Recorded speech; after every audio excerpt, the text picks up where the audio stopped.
thank you very much for joining us.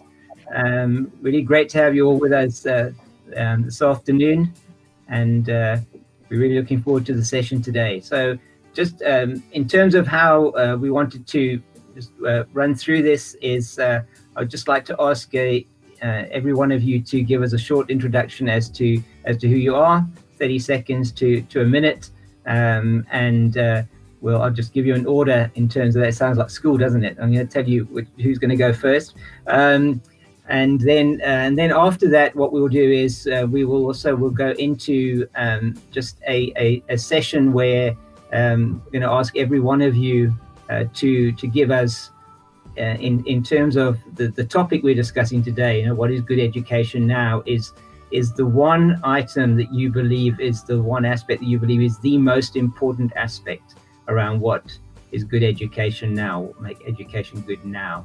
Okay, the one aspect. I'd like to ask Alan if you would start, and that is Alan up there. If you can see, it says Ruby, but it actually is Alan. He hasn't changed his name. He's still Alan. If we could start with you, Alan, just to give us some information about just a bit about yourself and what you're doing at the moment. Again. Hi, good afternoon, everyone. Good morning in America. I started teaching in 1991. I was a science graduate, and I have been acting as an education consultant for schools since 1997, using the KSOKM Let's Think Through Science, Let's Think Through Maths materials with children from ages of 6 up to 14. And I've just always done that. So I'm an active consultant supporting schools to help teachers reach kind of an optimum level in the classroom. And in addition to that, I'm doing my own PhD looking at children's talk in small group work in science. So, yeah. Thank you. And your current role, Alan, in terms of the work that you're doing, or where you're based? I do some work for the Let's Think charity, who kind of oversees the materials in the UK, but I won't be going into schools for any time yet because of the current restrictions. So I'll probably do other things because I'm not sure how much work I'll be able to do with children in schools, but I'll just carry on supporting schools because there's always been a need. There always will be a need for someone to come alongside teachers and help them and mentor them and coach them. And like I say, I see my job as coming alongside teachers and supporting them to kind of open their own eyes, because I think a lot of teachers are blind to what's happening in the classroom. So I would see that you help them open their eyes to the reality and make professional decisions for the best for their children. Thank you very much. Thank you, Alan. Yandys, if I could ask you to give us your introduction, please. Hi, everyone. So my name is Yandys and I am an educationalist at heart. I trying to think how far back I should go, but perhaps I'm currently the CEO for a national literacy organization called Nalibali. And we are really in the business of making stories accessible to all South African children in all South African languages. Prior to that, I started a private school in Centurion called Aero Academy, and had been running the school for about 3 going into 4 years before I left. So that's just my brief background. And yeah, I'll leave it there. Wonderful. Thank you very much, Yandys, for that. Ingrid, if I could ask you to give us your introduction, please. Hi, everybody. I'm Ingrid Sapphire. I work at Wits University, but I've been on a part-time contract at Wits since 2007, when I resigned from my full-time position, in order to free myself up to do other work. So I've done a lot of work with the provinces and with national to try and do something, as I think we're all doing, about fixing education in South Africa. And the project that I'm working on at the moment is called Balawande. It's the maths arm of the Funda Wande project. And we've got money to develop materials, and we're starting in grade 1, so it's in the foundation phase. And so it's all about teaching good maths, making people think, helping kids to access it. Yeah. Wonderful. Thank you very much, Ingrid. Thank you. And Tankiso, if I could ask you to give us your introduction, please. Sure. Hello, everyone. My name is Tankiso, and I currently work in sales as a key accounts manager for Procter & Gamble. Prior to this, I was studying towards my MBA. I haven't completed it yet. It's just the research component that's left.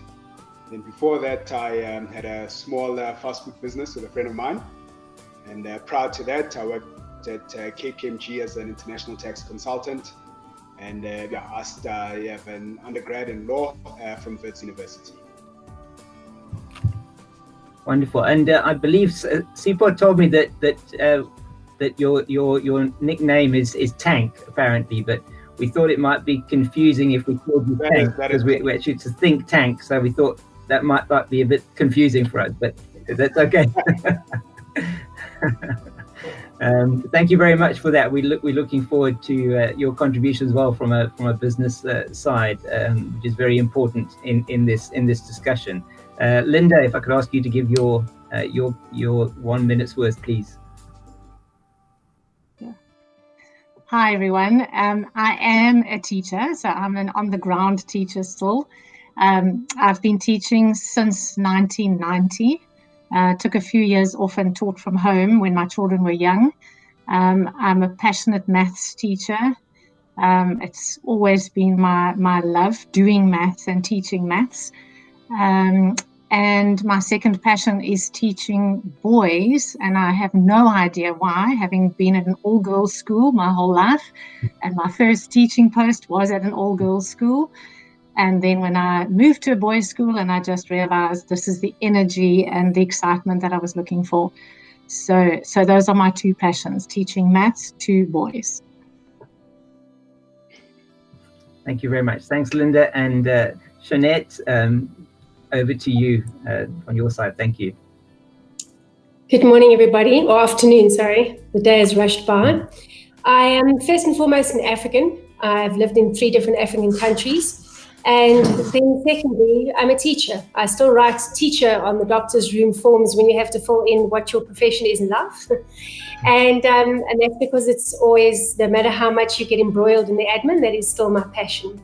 My first studies in education were actually drama orientated, and I did my honors in drama and education. And I'm a firm believer in having fun while we study.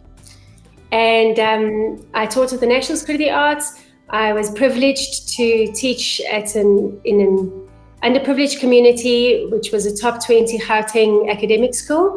For many years, I became principal there. And at the beginning of last year, I opened a school for Curo in Soweto, Protea Glen. And we have currently 939 babies already. And we're doing exceptionally well. I'm glad to see there's some other people that are still at the coalface here, because it's an interesting time to be at the coalface, especially with all the developments in education with COVID-19. I think it's made us reassess what we do as educators and how we do it and how we interpret the syllabus and the psychological impact upon our learners. And I think it's a really interesting time in education. Thank you very much, Jeanette. Sipho, if you could give us your introduction, please. Sure. It's actually great that I go after Jeanette. She's probably the one reason I was brave enough to become a teacher, because she was so inspirational. She was my English teacher, actually. And we developed a really good friendship, and she's just an awesome superhuman being. So that's really my roots. My roots are in education. I'm a teacher. What I'm currently doing is managing a program with TIMCA called Ingrids, where we are essentially using some of the material in Alan's organization, Let's Think Maths, to bring a intervention in schools, a cognitive acceleration intervention in schools. But at the same time, we're trying to capacitate teachers in the sector who can think differently, right? Who can teach differently, and who can be attuned to the times.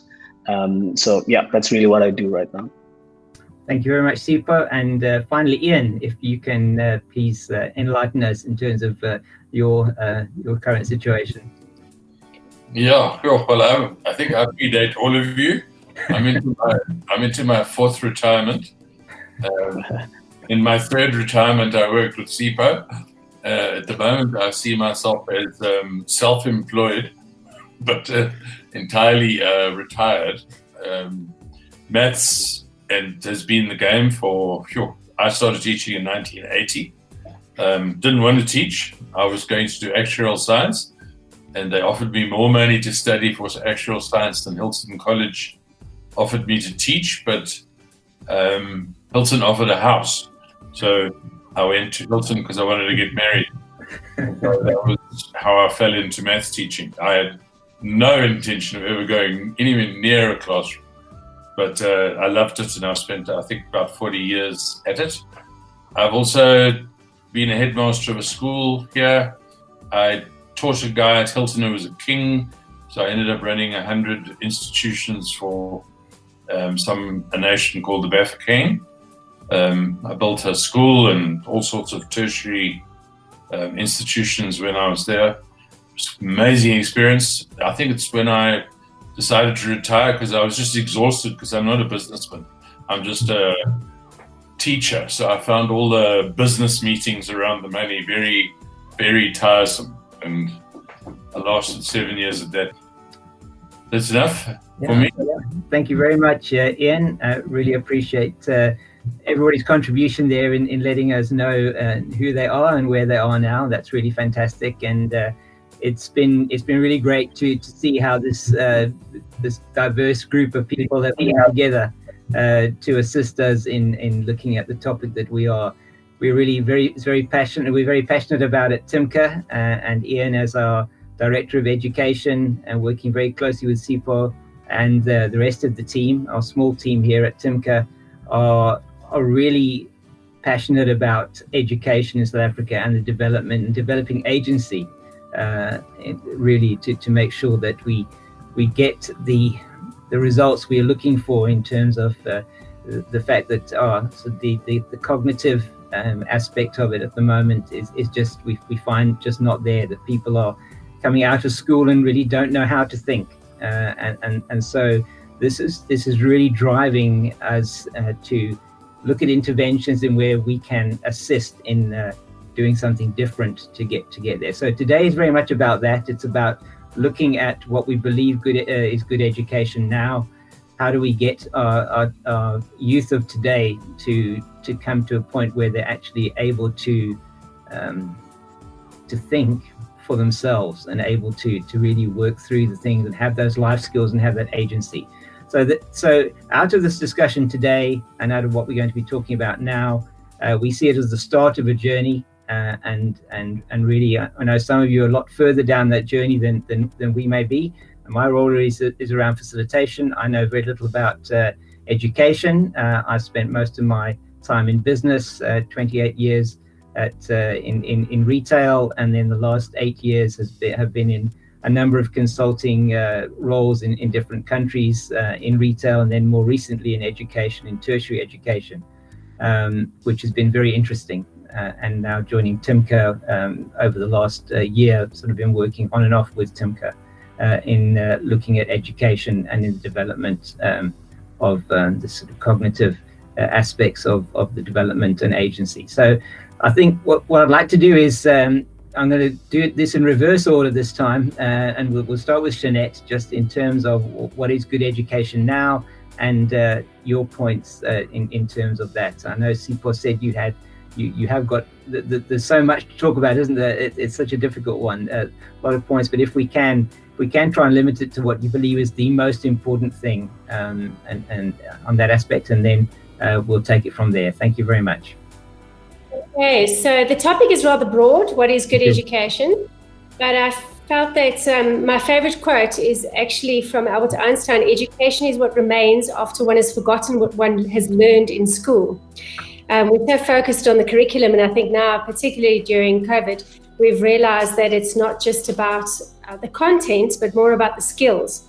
And it's about what remains after we've forgotten the detail. So good education is to show a child where and how to access anything, and how to utilize and apply the accessed information in order to fulfill a healthy goal and understand the world around us. Ultimately, a good education prepares a child to succeed in life. And that's why I see it very much as a door. That reminds me of Monsters, Inc. See if I can play this. Why couldn't we get banished here? Come on, we gotta find another door.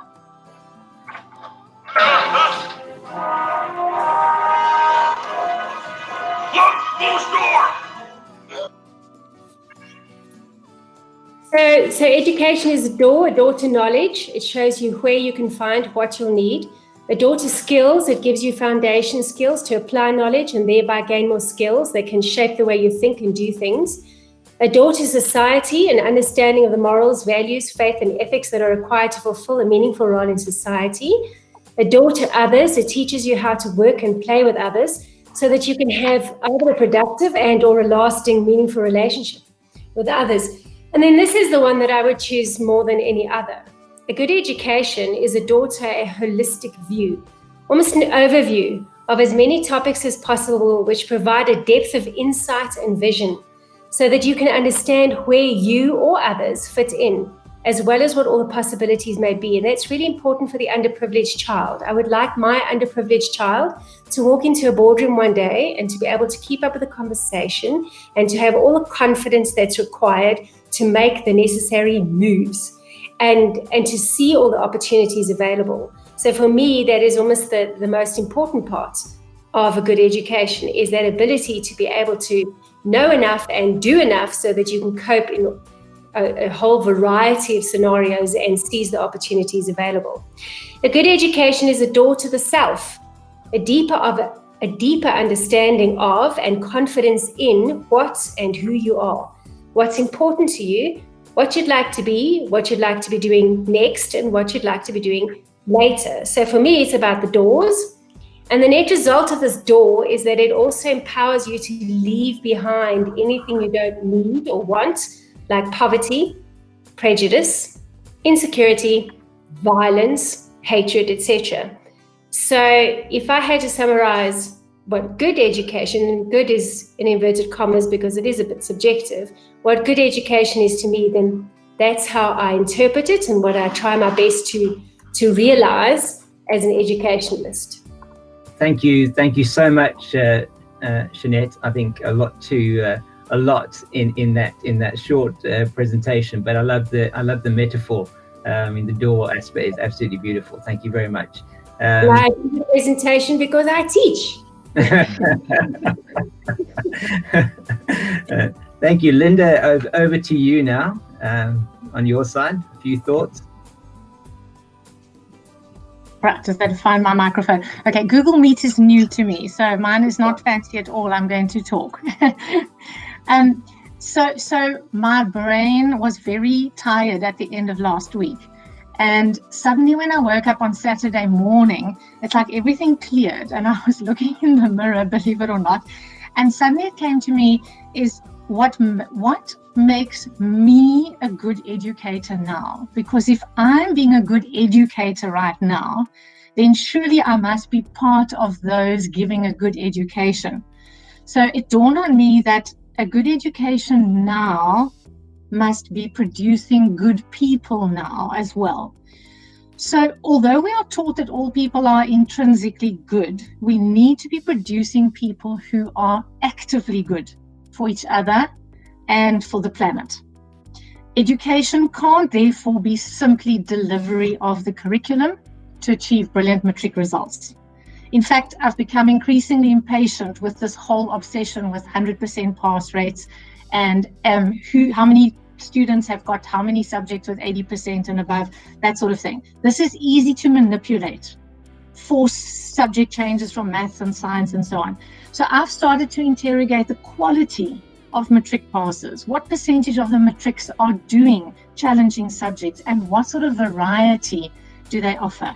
So back to the topic. I would say that a good education now is an education that offers breadth and depth, that seeks to stimulate students, not to stunt them, that makes students excited to attend class because they know that they're going to learn something, and especially to demonstrate to students that learning is fun and fulfilling.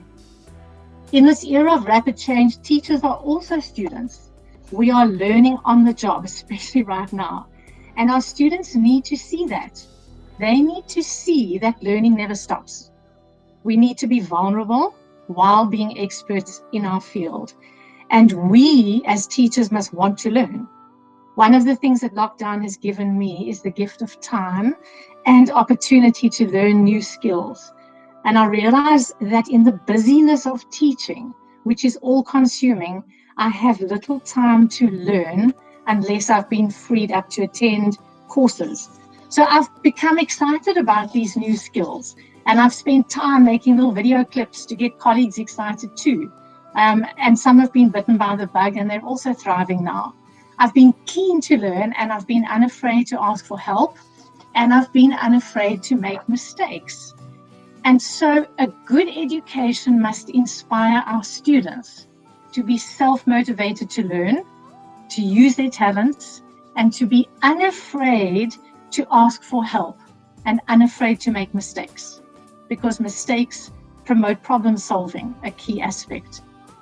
So they must be adaptable, logical, socialized so they can collaborate, creative, able to communicate and persuade, and they must be able to read for meaning and pleasure, interrogate what they are reading, and join the dots. Okay, and I've put a lot here, so I want to summarize it by an article that I read when I was doing a little bit of research. And I can send you the link afterwards if you want to. It came from Hospitality Insights 2020 Education Trends. And I really loved this. It summarized what I was thinking. It says, modern students want to be challenged and they value interaction. For teachers who learn how to engage with these students, they can present rewarding opportunities for classroom growth. Students must be able to communicate. So in this new environment, many students value less of a top-down delivery method. Instead, teachers now function more in a facilitative role. The job has evolved into a position where we help students understand how to learn, to love learning, and how to uncover and understand the information that they find. Lovely. Thank you very much, Linda. Yeah, some very interesting, some very good insights there as well. Thank you. Tankiso, if we could go through to you and from your perspective.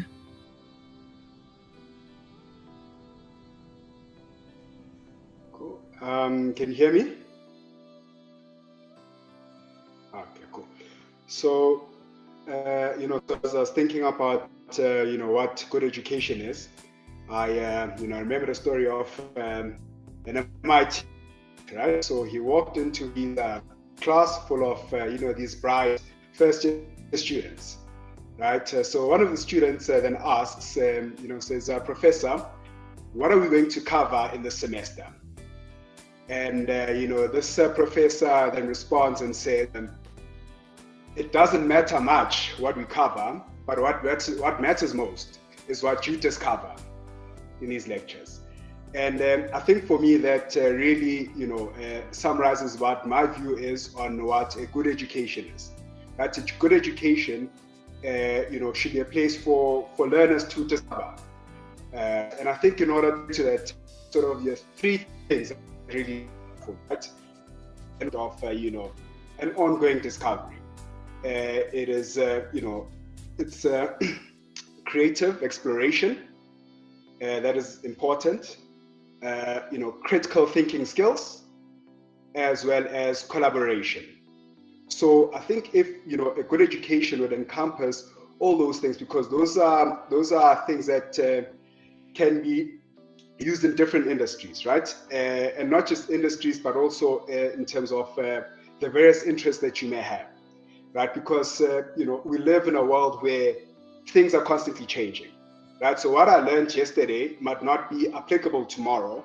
However, if I walk into a space and I have the critical thinking skills, the creative exploration, and I'm collaborative as well, that would enable me to then thrive in the different environments in which I find myself, right? And I think of late there's a hype around the fourth industrial revolution, and we're trying to teach kids to learn computers and all that, which I think is great.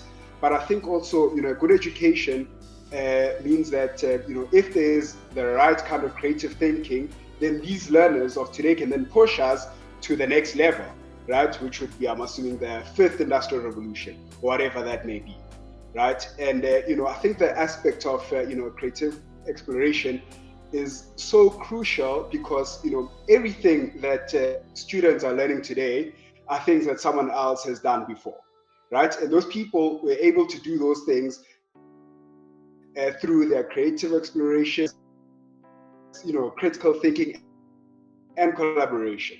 So, for example, before there's a study of economics, we were enterprising, right? And we're merely studying the people who've done that, right?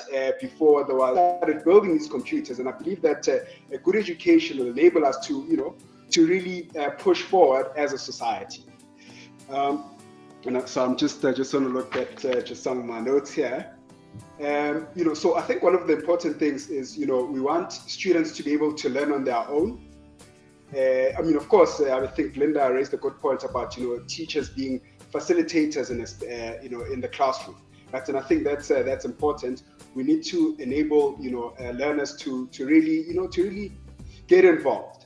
Right? And I think one of the ways that this can be done is, through really changing some of the traditional methods of teaching, or at least how I was taught, right? I think it would be great to engage in a kind of learning where students are presented with case studies as an example, right? Because a case study enables you to break down whatever it is that is in front of you, versus merely just regurgitating what you've been taught. And I think, I had the privilege of doing an exchange program in Switzerland, right? And what I found interesting in their teaching method was that, each professor had a consultancy of sorts, right? And the professor consulted with industry in Switzerland. And so what that did is that, when the professor came back to the classroom, he or she wasn't just dealing with what was in the textbook, but what's actually happening in real life, right? So, for example, a textbook might say, investment banking, this is how you do it. However, practice, is usually different from what actually, what's in the textbooks. So I think those sorts of things, when you really truly engage with what's actually happening in industry, will really, enable, us to get to a point where we say, okay, now this is good education. And I think, apparently Benjamin Franklin once said, tell me and I forget, teach me and I remember, involve me and I learn. Mm-hmm. And I think we really need to get to a point where we truly involve students in the learning process. And I think that is what good education is for me. Thank you very much. Thank you, so for that. I'm going to move over to Ingrid now. Thank you very much again. Right, thank you. I think everybody said almost everything there is to be said about a good education so far. And so lots of what I'm going to say resonates with something from everybody's words. And as I think you will have realized, although I started as a teacher, I've been in the business of teacher education actually now for a very, very long time. And so it's funny, but when I think about it, I think about teaching and the act of teaching more than actually, it's funny, the children and the learning. So what I'm going to say maybe comes in at a different angle, but it touches on what people have said. So I think when I think of I think about enabling this good education that we all want. And it is my dream that it'll be achieved one of these days. So I think the thing that I think we need to instill and enable teachers to instill in them and develop is their confidence. And that will come out of deep and solid knowledge. And the things that I say also are based on my experience in our teaching field. And we need to develop our teachers, because with that knowledge will come the freedom to be able to work with these incredible programs like Ian shared with me last year. And we can use those programs to develop teachers, but our teachers need that development. And once they are developed, they'll be able to use the freedom and be responsible about the decisions that they take that impact on the lives of all the kids they teach. And so I'm sure that each of us in our work have already started making a difference, and we're just looking for a bigger impact, right? And so one of the things also, because of my background, that I lean on is some of the academic reading. And as Ian knows, one of the things I developed was a framework for the teaching of maths in South Africa, and that was based on a reading that I can share with all of you, written by an American team, Kilpatrick et al., and it's called The Strands of Mathematical Proficiency. And so maths is my focus. And I think what comes out of that for me is the need for a balance. So we have to balance the teaching that we give in order for the education to be solid. And the balance in maths that we look for is a balance, and it involves all of these aspects. And in the maths community, people argue, and you've seen in the moves in maths education how at times procedural knowledge is a thing, and everyone says if everyone can, do all the formulas and put the numbers in the right place, we've got a good education. Then it goes the other way, and we had OBE that said what we wanted to hear, that if everyone understands what they're doing and they've got this deep conceptual understanding, everything's cool. But then they didn't develop it properly. So with none of that, you can't do anything.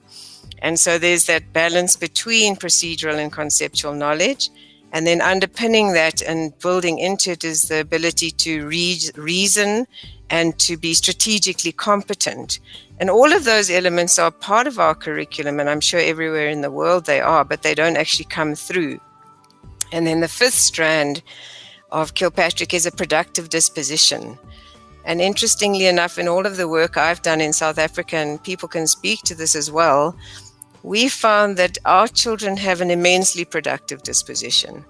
It's actually remarkable. I think our children are keen to learn, and they're out there and they're listening and they're hanging on to the words that the teachers are saying. And the problem is not all of those words are actually doing it for them, giving them what they need.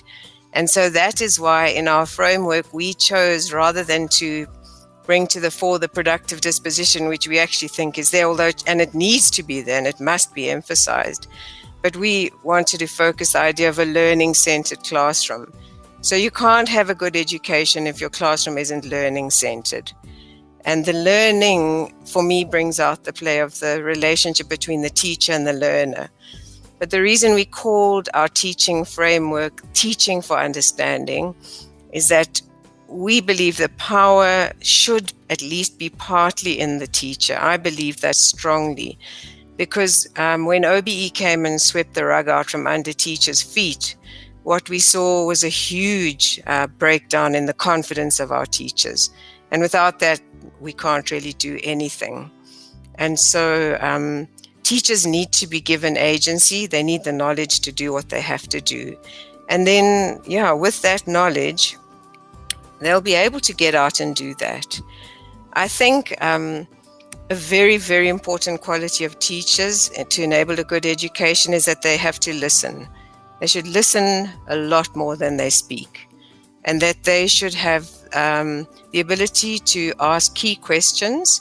I think they can be supported in that, But what would be great is if they could develop their own ability to ask those questions and then to listen and to give time for children to speak.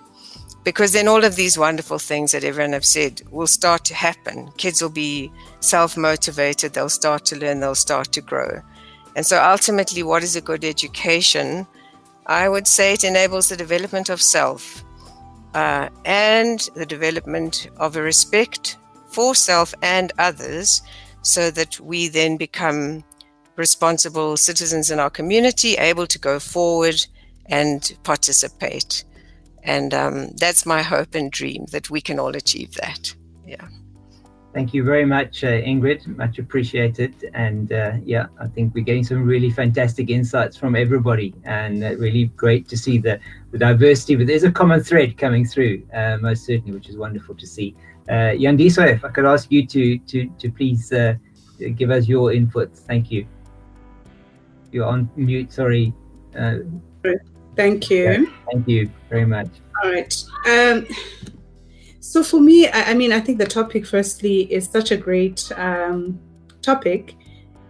What is good education now? Immediately when I saw that, I thought, good education for who?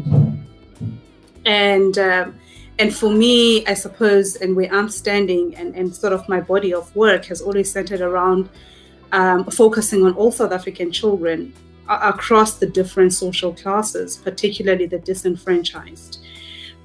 So good education, for me, will always center around education that is accessible to all. And I suppose COVID-19 has demonstrated how deeply divided we are as a society. And particularly because most solutions that came up mostly responded to middle-income families, perhaps because it is easier.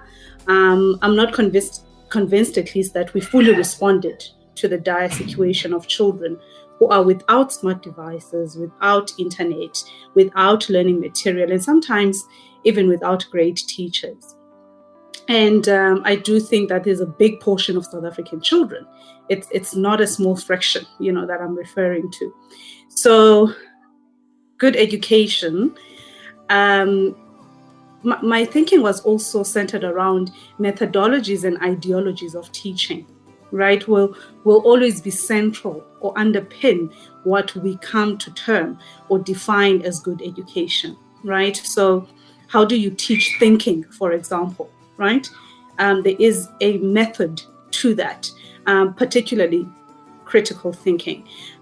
Teachers as facilitators of learning, we hear these terms and these things, but and I'm sure there's a segment of our society that is already getting this and rolling it out in classrooms, but a much bigger portion is not even there yet. An environment that enables all of this, to take place, including physical infrastructure and great leadership to steer the ship, are some of the sort of key tenets of what would define good education for me. But there are basic fundamentals that are not in place in many of our schools in South Africa. And I do want to just highlight a few things, because I think if these things are not in place, it's very difficult to even begin talking about methodologies of teaching and how we can change, adapt the old ways of teaching to the new ways, right? So things like basics, such as buildings that are not conducive for learning, right? I mean, you walk into a building to come to school, but the structure is just not conducive or safe for children to be in and for the teachers. Teachers as curriculum that is not responsive to a changing marketplace, right? So most of us who've been in the education space and who do research around what is happening in the world around us and what is happening in markets and the kind of skills we need to be churning out. And we look at our curriculum and you can see the misalignment. It's glaring. Teacher training, we do need to talk about how seemingly outdated, the kind of teacher training is that we see in our universities today for the kind of modern child we have in the classroom and the kind of teachers we are getting out of our high institutions of learning. Again, massive misalignment there. Overpopulated classrooms, this has been a South African problem for a long time, but this hinders effective learning, right? Schools that still do not have textbooks, and so on and so forth. And I can mention a number of basic fundamentals that are there in some schools, but in most South African schools, these things that sound quite basic are not.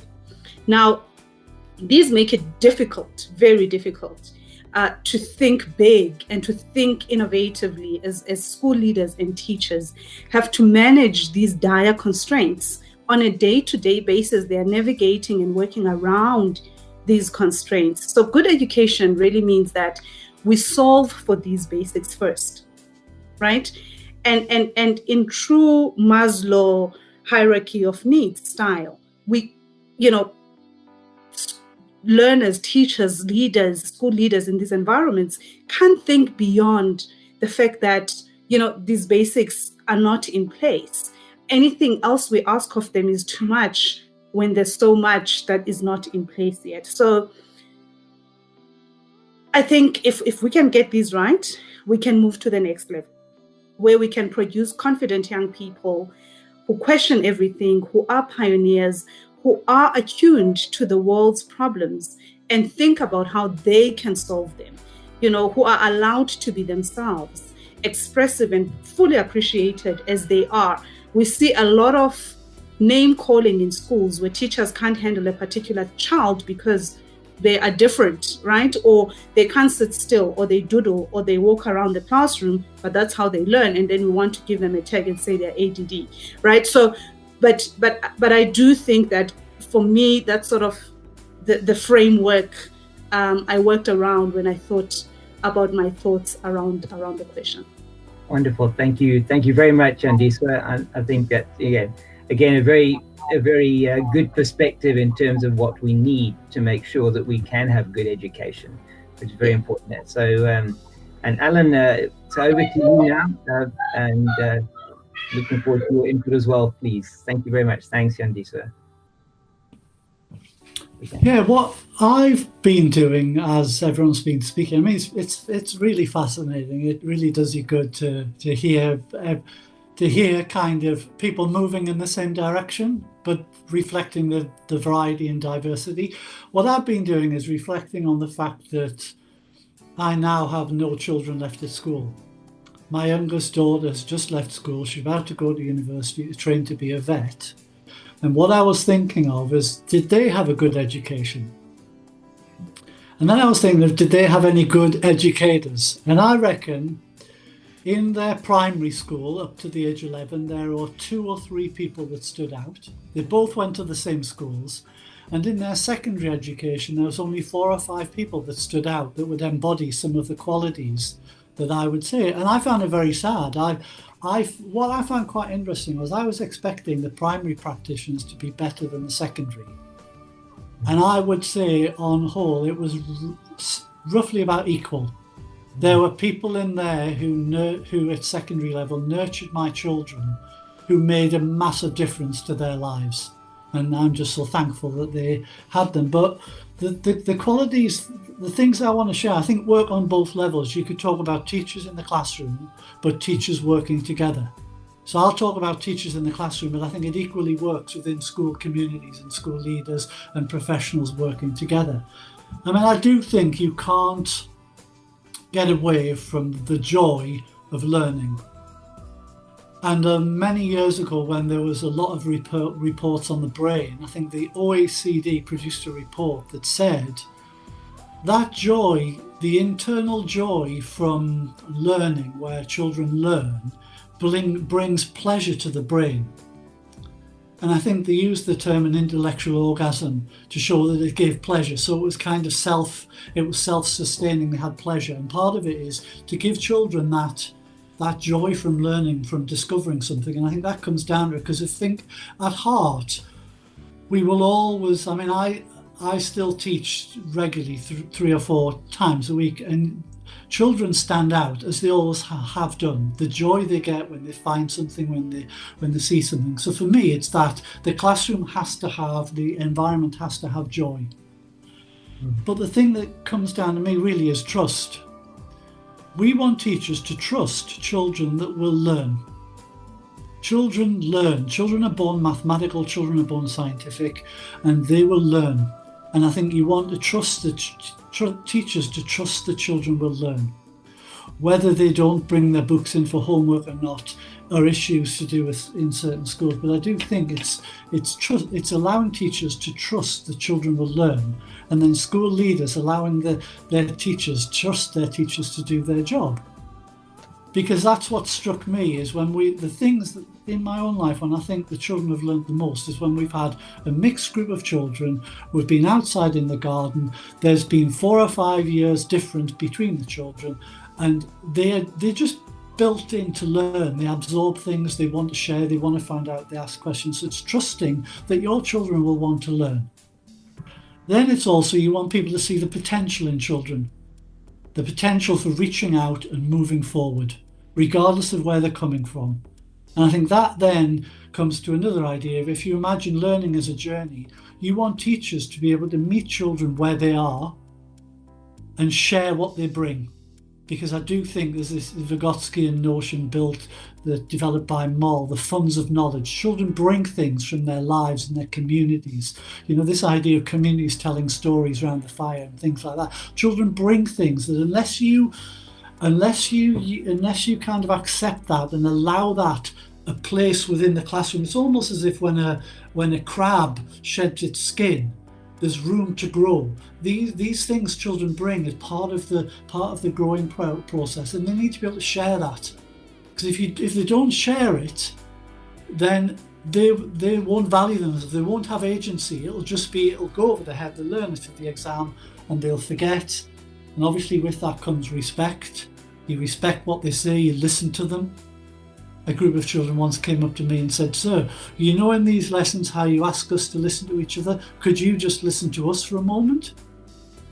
And you sit and say, "Well, yes." And they shared something that was important to them, and I acted upon it. And this is this idea of this community, participants all have something to share. And I think what teachers then need to do is respond to and move them on. So what teachers need is, you need a professional understanding of a hierarchy of knowledge and skills, and the thing that's really, I find really lovely, is you have to interpret where a child is at and pick the next step to allow them to move on. And I think at the moment that will be different to the curriculum, because I think it's gone out of the window. They haven't been at school for 6 months and longer for some. They're talking about bringing a rota system back here. So you're talking about a year's disrupted education for many, many people. So what else can we do other than respond with what we've got in front of us and use our understanding of the curriculum to do what's best for the students? And that could be delaying teaching in science density for a year because the children can't even conserve volume. It's not a kind of treadmill they're on. It's a journey, and you might have to step back a bit before you move forward. So that's the kind of things that was going through my mind based on my own children. One of them's gone back to university today, so I'm kind of home alone. The other two have gone with them. I have to stay and look after someone. So those are my thoughts based upon that, and I think it's always been the same. Yeah. Thank you very much, Alan, for that. I think that really struck me there was you talking about being on a treadmill, and rather than being on a journey. And I think that really is, for me, just listening to the input from everybody, it's very important. I mean, there are so many stops, or if you want to call them that, or there are so many destinations along this journey that I've heard as well from every one of you so far. It's really been very interesting. So Ian, I'm going to hand over to you. I think just in terms of some of your views and to pull some of these things together. I know we've only really got 6 minutes left, supposedly, in the hour. I don't know if everybody is okay to carry on maybe for another 10 or 15 minutes longer, because I would like to have the opportunity to summarize some of what we've said and look at the next steps, because I think that's very important as to where we take it. And today was very much around a journey of discovery, and I think we are doing that at the moment. So Ian, if I could hand over to you from your side to give your perspectives, and then we'll ask Sipho to give his perspective, and then we'll look at we'll have hope we can have some time for a little bit of debate.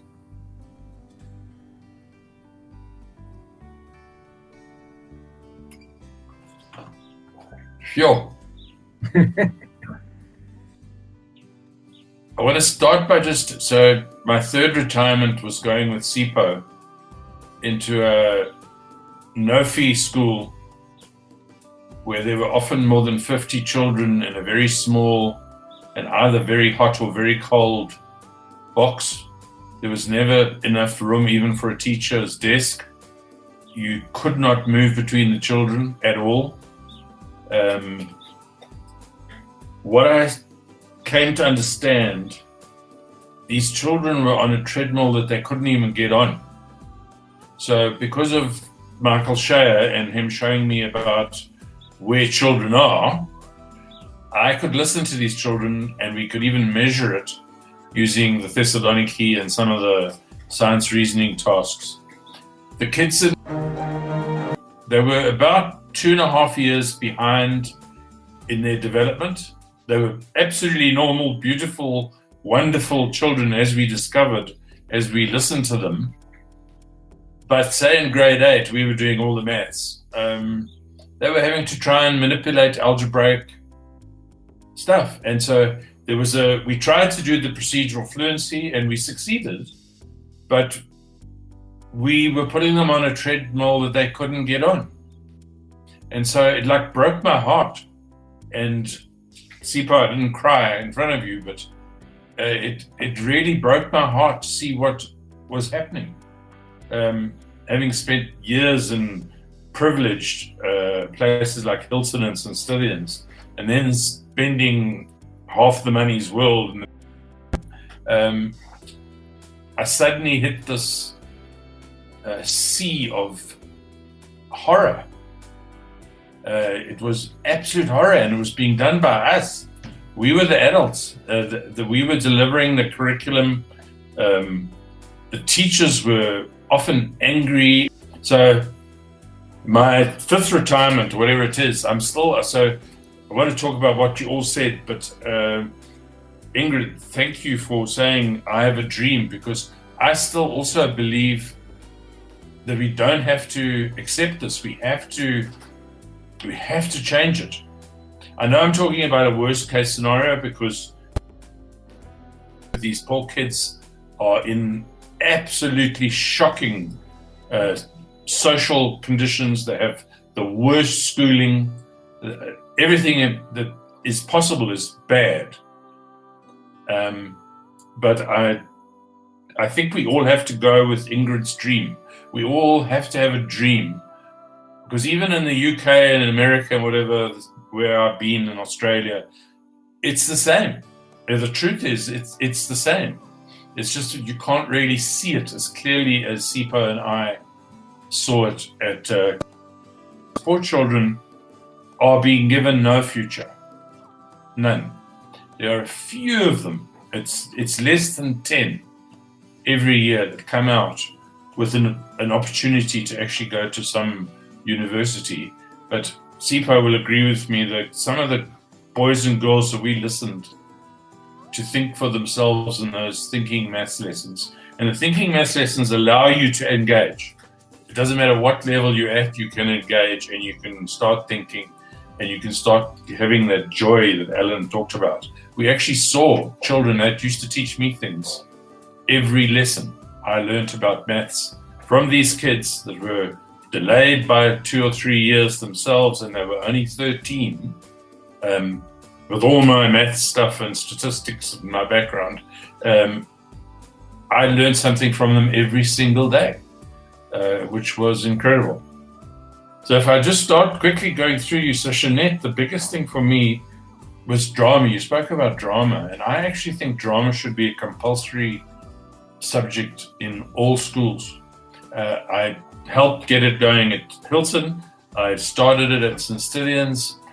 There wasn't a single school in the Northwest Province in this country who had drama, and I started the first one, and they won the drama prize in Joburg about 2 years ago, and I was like doing double backflips. So I could see it in you. I mean, the drama, it's such a wonderful, it's like a therapy for children. So as a maths teacher, I used to look at all these drama things around me because I was envious. I was green with envy, watching how the children could really enjoy drama. And I think, Sipho, we saw some of that in the thinking maths lessons, where those kids actually started enjoying laughing with each other about their mistakes. So someone would make a mistake, and they didn't laugh in a cruel way. They actually enjoyed the error, and so everyone enjoyed it. There was a different environment. In drama, Sipho is probably the best maths teacher I've ever seen in terms of a technician in the classroom. He would get straight A's for drama. I'm sure he probably studied it. I haven't asked him. But Jeanette, your holistic, I think we need to open the stage door into drama. So that's what I picked up from you. Linda, your comment that we need to produce good people. And you also went on to talk about how they have to be vulnerable. What Sipho and I saw, I fought it for years at the Stithians. It was the opposite of that. We were trying to push people onto this bloody treadmill, and all they had to do was succeed at some silly standardized test, which no one ever remembers. You know, I failed tests, I got 100% for tests in my past, and no one cares about either of them. It doesn't actually matter. So we need to produce good, vulnerable people, and I don't think schools are doing that. I've taught thinking math lessons, and I think it was almost 100 schools in Johannesburg, and over about 5 years after I met Michael Shea. And schools are a horror show, absolute horror show, going in to see all the pain that goes on. You know, many of the children are actually at sea, and I know that being a headmaster, you sort of have your eyes open a bit, but these kids are depressed. They're anxious. They're not full of joy. They are full of joy as soon as they get away from the school, but not so joyful in the school, especially in the classroom. And that's very, very sad. So, Tankiso, what hit me when you were talking about the fourth industrial revolution, the first industrial revolution stopping us getting anywhere near there. We have what I saw, it's completely run by these standardized tests. So maths, every blooming 2 weeks, you're having another test that you can't pass because it says so. You know, you have to have this algebra, or you have to have this inverse proportion when you're in grade 8. And the teachers didn't even understand it. So I met many teachers who couldn't think or reason for themselves, but they could teach a recipe. And so your wonderful ideas, because that's exactly what we need. We need these creative, critical thinking people who can communicate. The collaboration is key. But as soon as you bring in the good old normal standardized test regime, and the truth is, it's in all schools. I mean, since Scythians, I used to fight as headmaster. I would have thought, oh, yay, I'm the headmaster. I'm going to stop this. And at Hilton, the headmaster left, and we were left empowered as a teacher. I stopped all testing and exams in grade 9 and 10 when I was a young teacher. So the first exam any boy wrote was at the end of grade 10 for a couple of years. But I mean, as soon as I disappeared, they threw that all out and they put all the tests back in. They didn't realize that the kids still did as well as they used to do. You know, grade 8, 9, and 10, you don't have to spend your life doing standardized tests. You can do all sorts of other things. And with balance, though, I don't think you should ever move away from procedural fluency and the solid knowledge. You've got to build the solid knowledge, but you don't have to write those first industrial revolution horror shows all the time. And so Ingrid, as I said, I'm just I'm so encouraged that you still have a dream, because I actually think we've got to hang on to that, even though it seems impossible. I mean, I will never give up. I know that, but boy, I mean, I get so frustrated everywhere I go. People think that I'm talking nuts, because you go anywhere a traditional maths department, they don't want to talk about anything except the wrong things. First, I mean, I don't mind talking about the solid knowledge and the procedural fluency and the conceptual understanding and all those things, and even problem solving. But before that, we've got to talk about the relationships. And I mean, Yandys and Alan talked about all of that. You want to actually see the joy. So your balance, I think, is absolutely critical. That's why I love your framework. And I really fight to put that, because you're right. All the children, every single child I've ever met, they do have a productive disposition. Absolutely. I haven't met a child that doesn't want to think and doesn't enjoy thinking. But sadly, in our schools, we somehow or other kill that off. And I think it's because of the system. It's not the teachers. It's this cruel first industrial revolution system that we don't seem to be able to get away from. You said teachers need to listen. They need to ask key questions. I could say those 1,000 times. That's everything. If you listen and if you ask good questions occasionally, and let the children have time to think and speak, that you're going to have the most wonderful environment. And they'll start getting into drama and all sorts of things in the maths classroom before long. Development of self and respect for others, that's what a dream. I mean, we're just not pulling that off. As a maths teacher, I'm sure all of you maths teachers, you have the same experience as me. Wherever I go and I meet a bunch of adults, they'll all tell me how they couldn't do maths. In Johannesburg, where I live, there must be R1 billion extra lessons industry. Everybody's not only got their teacher, but they've also got, so at St. John's College, which gets the best maths results, every single matriculant is paying an additional 1,800 Rand a month to go to an extra lessons couple where they get taught again. The same thing. Even though they're all getting A's, half of them.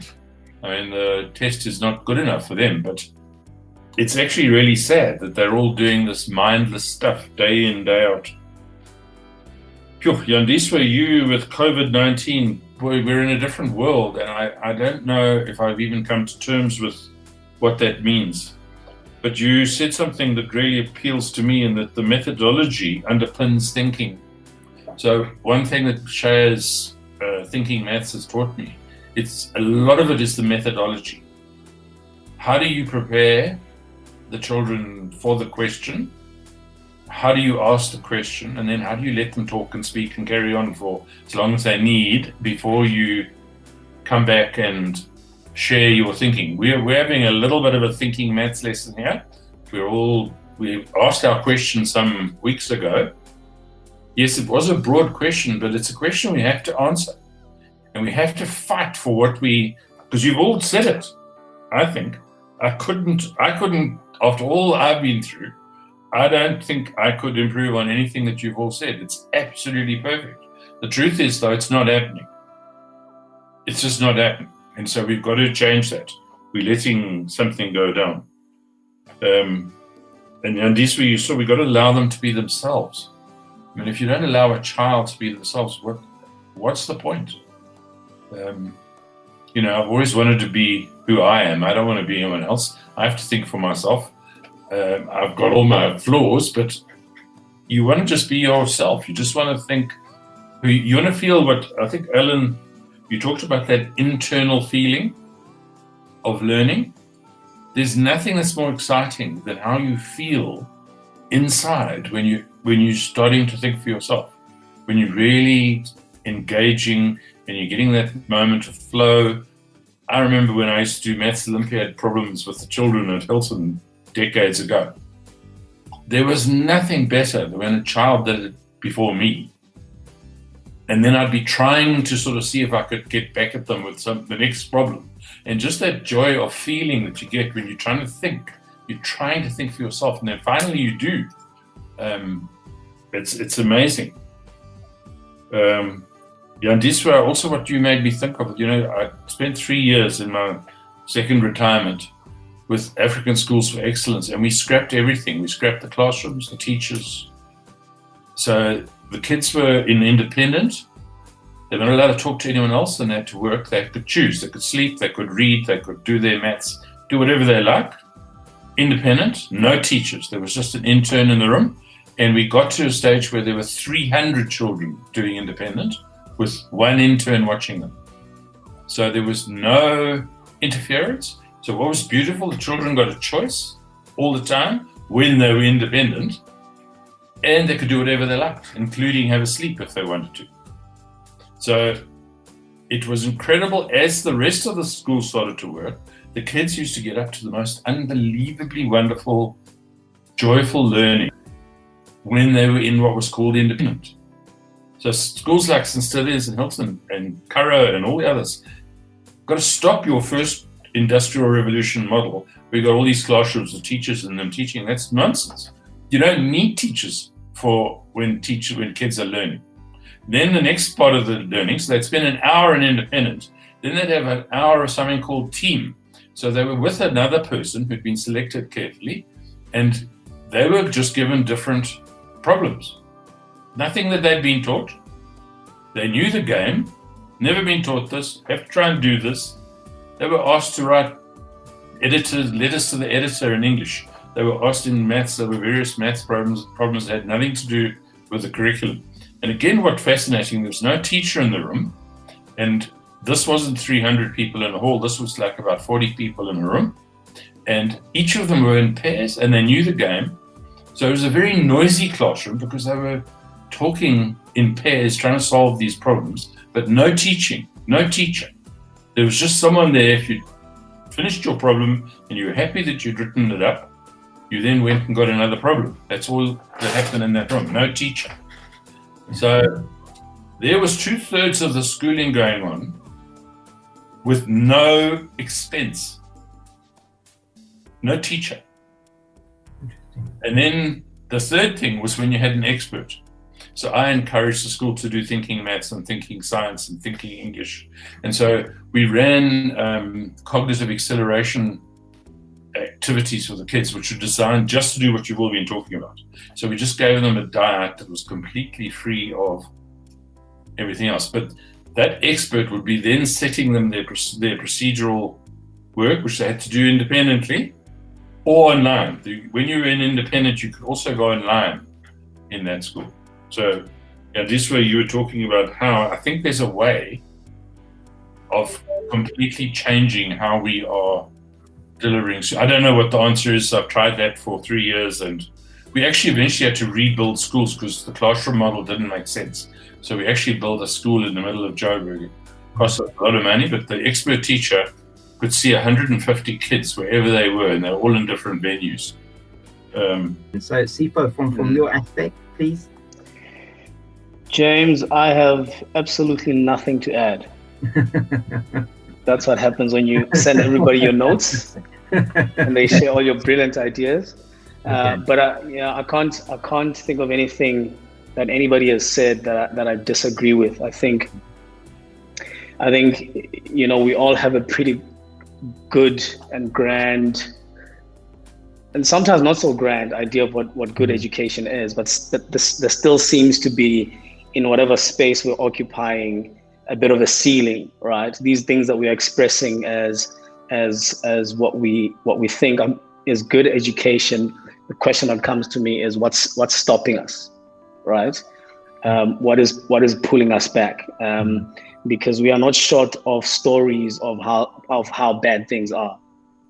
And I think my one attempt out of many things I could say. As one of the things that pull us back is what we measure, right? I think what we measure within education is flawed, and it's all telling, right? Because what you measure will tell you what you value, and what we are testing and what we are measuring in schools is going to inform what we teach. It's going to inform the methodologies. It's going to inform what we invest in terms of resources, in terms of manpower, in terms of facilities. It all boils down to what we measure. And there is an undeniable fixation on tests, right? Where we've got to prove that we are doing something and we are doing it well. And the only way we prove is by assessing kids and standardize with all these standardized assessments and standardized tests, so that we can say as a school or as a management or as a circuit that this is how well we're doing.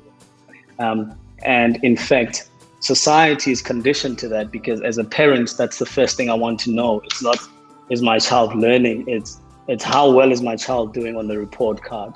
So the teacher then is forced to teach, what will be tested, and then we somehow then confuse that as a measure for education. So I think that's really where we need to disrupt the system. Is let's redefine everything that we said is valuable. Let's redefine that, and let's incorporate that in how and what we measure. Right. One of the things that Ian told me in our very early conversations when I first met him completely blew my mind. He said, "Look, Sipho, all kids think perfectly." Right. Radical statement for me. I said, "You don't know what you're talking about. You're probably speaking from privilege. Maybe the kids that you taught think perfectly. You don't know. You don't know how I used to think as a kid, and you don't know the learners that I've taught."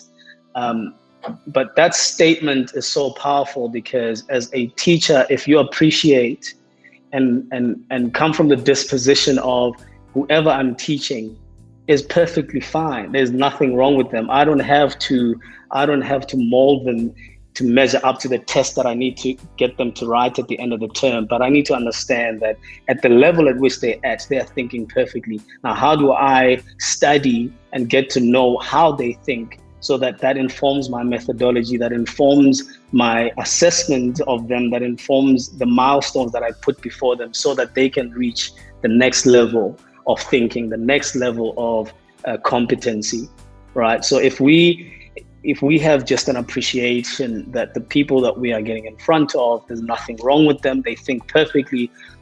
Ian described the school that we were working with. As much as there were really, really bad stuff happening, not because the school was terrible, but because we are in a terrible system where, like Yandi so expressed before, that the people that are feeling it the most are those that are impoverished.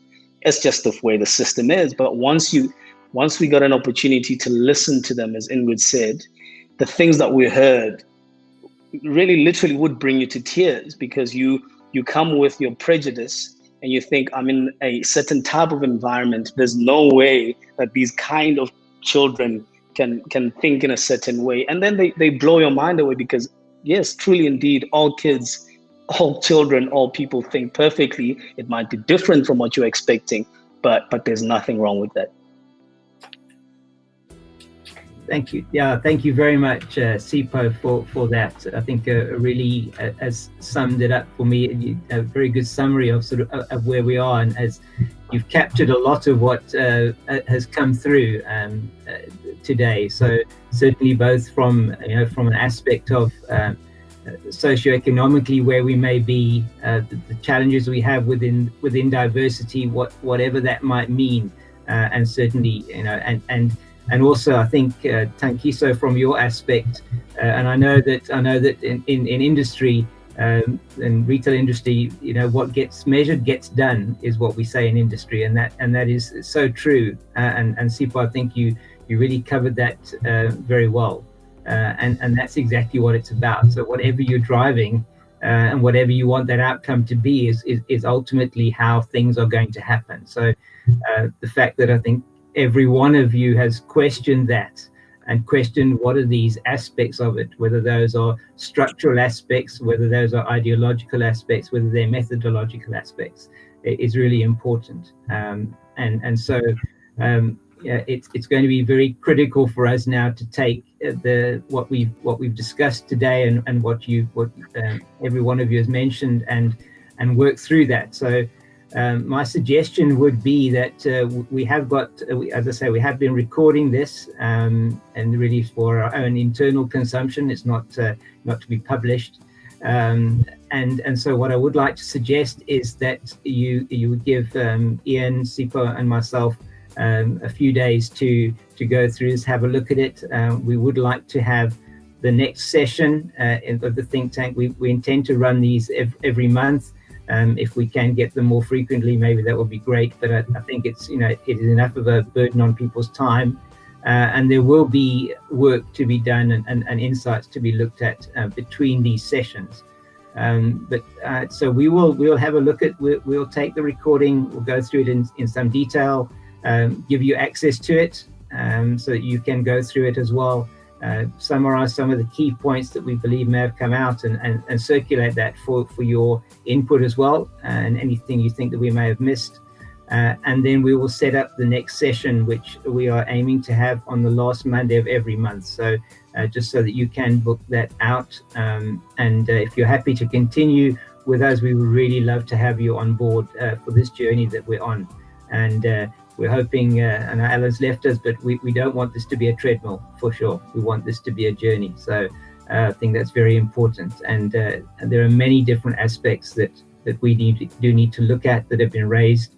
But what I have seen coming through, I think Ian mentioned it as well as Sipho, is there are some significant common threads that run through this that we need to take on board and understand how do we make that difference. So thank you very much. Any final comments from anyone? I just want to thank everybody from my side just for being part of this today. Jeanette, thank you. I think Sipho's coming with the next question. What's stopping us? I think, as a conclusion, I think the child is like the African pot. And within that pot, we want to create this good education that we're talking about. And the African pot has got 3 sustaining legs. And the one is the teacher, which Ingrid has spoken extensively about, and I'll come back to. The other is the parent, which Alan touched on. And the third is the peer and society at large. We like to say it takes a village to raise a child. But peers are very important to you, and Tankiso touched on that as well. When we look at it as educationalists, we tend to look at the teacher only, but in fact, sometimes we've seen kids get a really good education from a very poor school because of the input of mentors and parents and peers. But when we look at it from a teacher perspective, Yandys has touched on the circumstances in which schooling is taking place, and that affects good teachers as well, because often a good teacher is somebody who had a good teacher. And if you haven't had a good teacher and you haven't had an educational environment in which you've really been stimulated, it's hard for you to become a good teacher. So it becomes a very self-perpetuating cycle. And people spoke about the institutionalism of education and how we teach to that end game all the time, and how that often undermines the learning that our children really need to do. So I think in order to prevent that self-perpetuating cycle, we need to think about a disruptor, a catalyst. And I think we as educational activists need to become that catalyst. We need to help our teachers who've been educated in poor circumstances, poor teachers, to become awesome teachers. We need to encourage our parents to assist, to listen to their children and to open up those horizons. And we need to move the tank. We need to encourage our peers to uplift one another, to lead, to once we've got somewhere, lean back and raise the next person. And only when we become disruptors and catalysts will we really change education. And that's why we created the TIMCA, I think. And it is to be those catalysts, those disruptors that change education in our country. And so education, communication like this and think tanks like this are actually quite important, because if we want to change education, we need to keep going. So I'd like to thank you for the opportunity, and thank you for inviting us all today to have this conversation, because I think it's meaningful for us little catalysts. Thank you so much. Catalyst, that's exactly what this group can do. That project in Harrismith, the project in New York, we could be a catalyst that does disrupt and change. So those are two examples of where we could apply this. Because I will get really excited if we actually impact somewhere we can't even go. So maybe South Korea, or doesn't matter, because these days you can do whatever you like. Great. Yeah.